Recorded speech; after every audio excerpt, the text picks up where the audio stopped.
함께 읽은 이 5장의 말씀은 계속해서 이어지는 1장에서 6장에서 계속해서 이어지고 있는 8개의 환상의 말씀 중에 특별히 6번째와 7번째 환상에 대한 말씀입니다. 오늘 특별히 이 두 환상은 같은 한 가지 주제를 가진 말씀인데요. 먼저 1절에서 4절에는 날아가는 두루마리에 대한 말씀이 기록되어 있고 5절에서 11절에는 에바와 그 속에 들어있는 여인에 대한 그런 말씀, 환상이 이어지고 있습니다. 먼저 이 앞에 1절부터 4절에 이 날아가는 두루마리에 대해서 살펴보면요. 이런 내용입니다. 1절에 보면 스가랴 선지자가 내가 다시 눈을 들어본 즉 날아가는 두루마리가 있더라 하는 것입니다.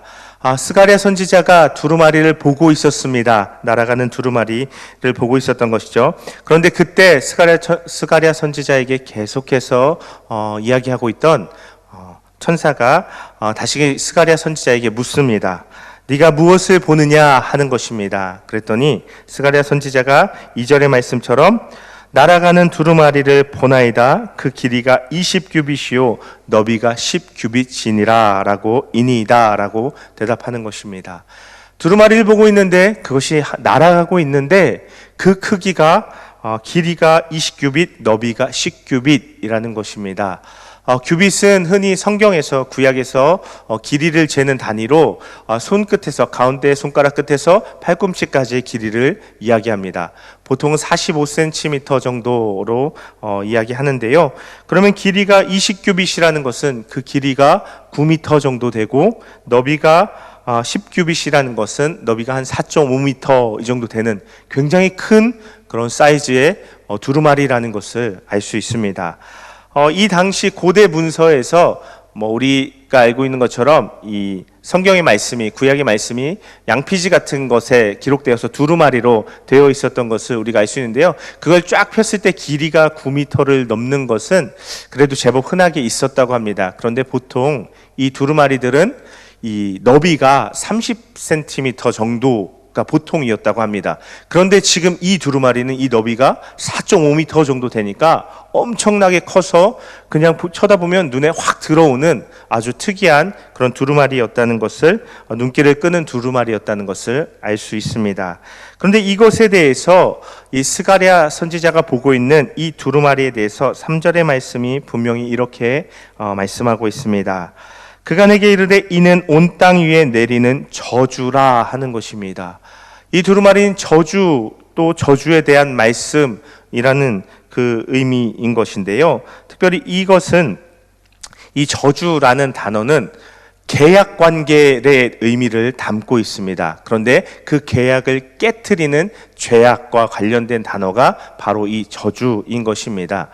이것은요, 이어지는 말씀에 보아도요, 도둑질하는 자는 그 이쪽 글대로 끊어지고 맹세하는 자는 그 저쪽 글대로 끊어지리라 하는 이 말씀과 같이 언약 백성인, 하나님과 언약을 체결하고 하나님의 백성된 이스라엘 백성이 하나님 앞에 그 언약을 범하고 깨트리는 죄악을 지었고 그것에 대해서 하나님께서 심판하시겠다 하는 것이 바로 이 날아가는 두루마리에 대한 환상인 것입니다.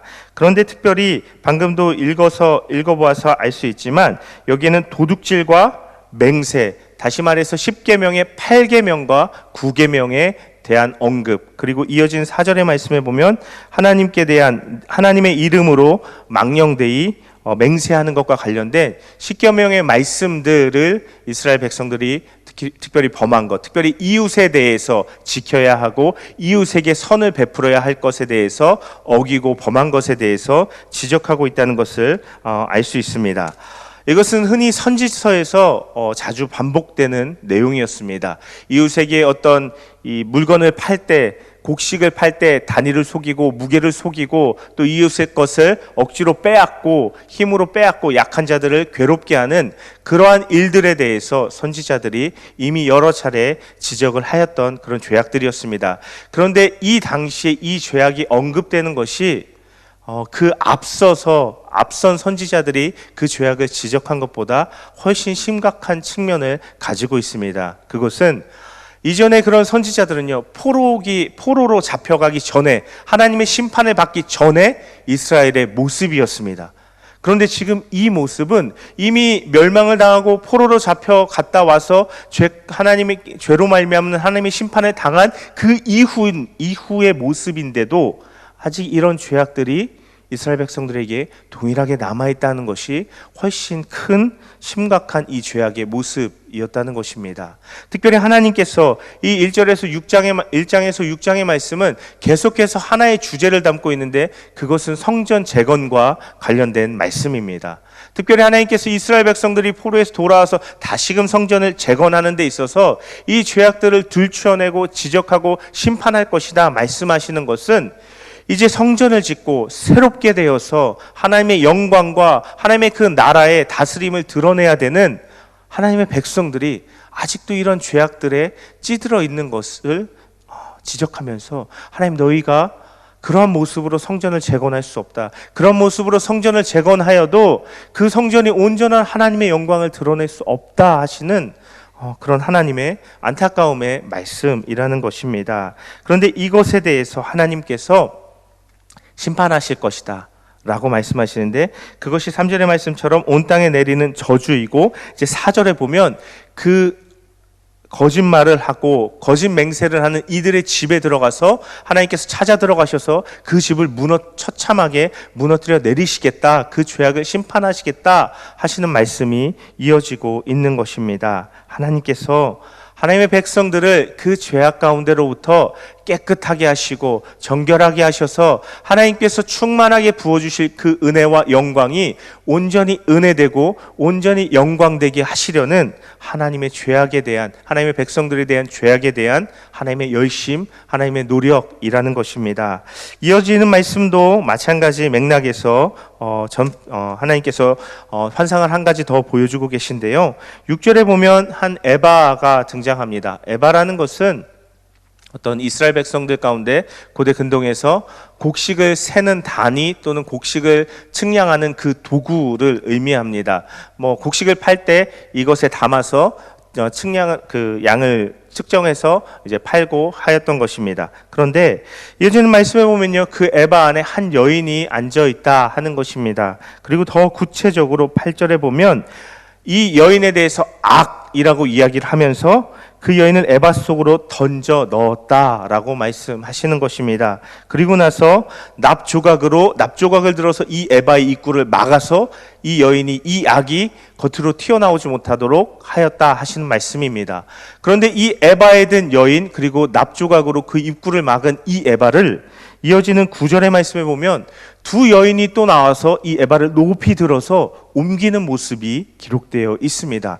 그리고 스가랴 선지자가 이것을 어디로 옮깁니까? 라고 이야기할 때 11절의 말씀은 신할 땅으로 옮기고 신할 땅으로 가서 그것을 위하여 집을 지으려 한다라고 이야기하는 것입니다.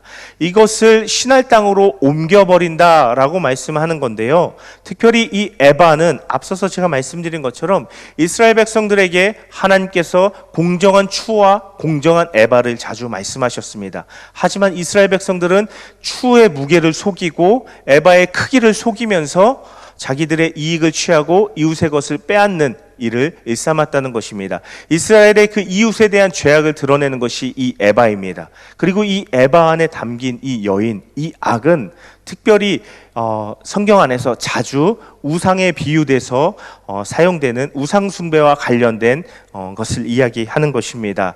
이 에바와 에바 속에 담긴 여인은 이스라엘 백성 가운데 여전히 남아있던 이웃에 대한 죄, 또 우상 숭배의 죄악을 지적하는 것입니다. 중요한 것은, 그런데 하나님께서 이 두 가지를 들어서 이스라엘 백성 밖으로, 하나님의 백성 밖으로 옮겨버리신다 하는 것입니다. 특별히 신할 땅으로 옮겨버리는데, 신할은 바벨론 땅입니다.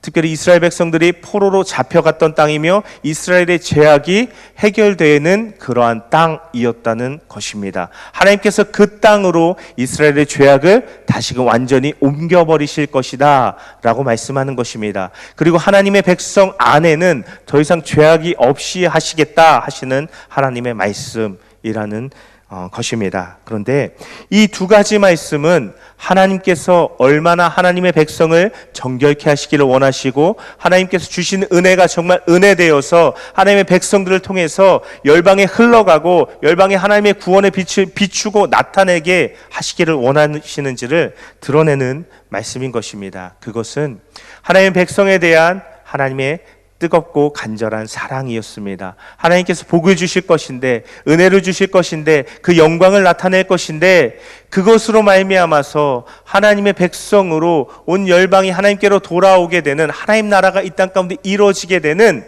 그 복의 근원으로 하나님의 백성을 세우기를 원하시는데, 또 그 가운데서 하나님의 은혜와 평강을 누리며 살아가길 원하는데, 그것을 가장 크게 가로막고 그것을 깨트리는 것이 하나님 백성의 죄악이다 라고 말씀하시고, 그것을 멀리하고 없이 해주시려는 하나님의 사랑과 하나님의 은혜를 오늘 말씀이 우리에게 말씀하고 있는 것입니다. 하나님은 오늘 우리에게도 동일하게 요구하시고 동일한 은혜를 베풀어 주시기를 원하십니다. 우리를 정결케 하셔서 하나님의 은혜를 누리게 하시고 하나님의 주시는 복을 누리게 하시고 그것을 또한 흘려보내고 다른 사람에게 나누고 하나님의 영광을 드러내는 하나님의 그 축복의 통로로 우리를 사용하기를 원하신다는 것입니다. 그것을 위해서 예수님 이 땅에 보내어 주셨고 그 예수님의 보혈로 우리를 구원해 주시고 우리와 언약을 맺어 주셨습니다. 우리가 그 하나님의 사랑과 은혜를 기억할 수 있어야 할 것입니다. 하나님께서 우리를 얼마나 사랑하셔서 예수님을 보내어 주셨는지 그것을 알고 우리가 하나님을 자원하여서 우리가 순종하여서 하나님을 사랑할 수 있을 때 이 우상 숭배의 죄악도 이 이웃에 대한 우리의 죄악도 우리가 멀리하고 끊어버리고 하나님의 백성으로 온전히 살아가게 될 줄로 믿습니다. 하나님은 일방적으로 우리에게 요구만 하시는 분이 아니라 이미 우리를 위한 그러한 은혜와 사랑을 예비해 주시고 베풀어 주신 사랑의 하나님이심을 우리가 믿으며 오늘도 그 하나님을 경험하며 하나님을 더 사랑하게 되시는 저와 여러분 되시기를 간절히 바라고 축복합니다. 아멘. 기도하겠습니다. 하나님 아버지 감사합니다. 하나님 오늘 말씀을 통해서 두 가지의 이 환상의 모습을 통하여서 하나님께서 하나님의 백성을 얼마나 정결케 하기를 원하시는지 하나님께서 그 백성을 얼마나 사랑하시는지 다시 한번 깨닫게 되었습니다. 하나님 우리를 너무나도 사랑하셔서 우리 안에 죄악을 멀리 하시고 우리가 하나님을 자원하여 스스로 하나님을 너무나도 사랑하여서 사랑의 인격적인 교제를 나누고 하나님 주시는 은혜와 평강을 누리며 길게 누리며 살아가기를 원하시는 그 하나님의 마음을 다시금 헤아릴 수 있도록 하여 주시옵소서. 이 새벽에 저희가 기도하며 나아갈 때 하나님 우리 안에 주 성령을 더 충만하게 하여 주셔서 하나님 우리를 향한 그 은혜를 더 깊이 깨닫고 하나님을 더 깊이 사랑하며 우리 안에 죄악들을 버리고 하나님 앞에 더욱더 가까이 나아갈 수 있는 우리의 심령 우리의 아버지 하나님 영혼 되게 하여 주시옵소서. 하나님 우리가 기도하는 모든 것 가운데 간절한 가운데 하나님 더욱 역사해 주시되 하나님 우리가 다시 한번 간절히 기도하는 것은 이 코로나의 질병의 해결을 위해 기도하오니 하나님 우리를 불쌍히 여겨주셔서 이 아버지 하나님 질병으로부터 이 질병을 우리로부터 멀리하여 주시고 하나님 속히 하나님의 치유와 회복의 날이 임하게 하여 주시옵소서. 다 함께 주님 한번 무릎갑시면서 기도하겠습니다. 주여 하나님 아버지 감사합니다. 하나님 어디가 이 시간 다시금 하나님의 사랑을 깊이 깨달아 알 수 있도록 하여 주시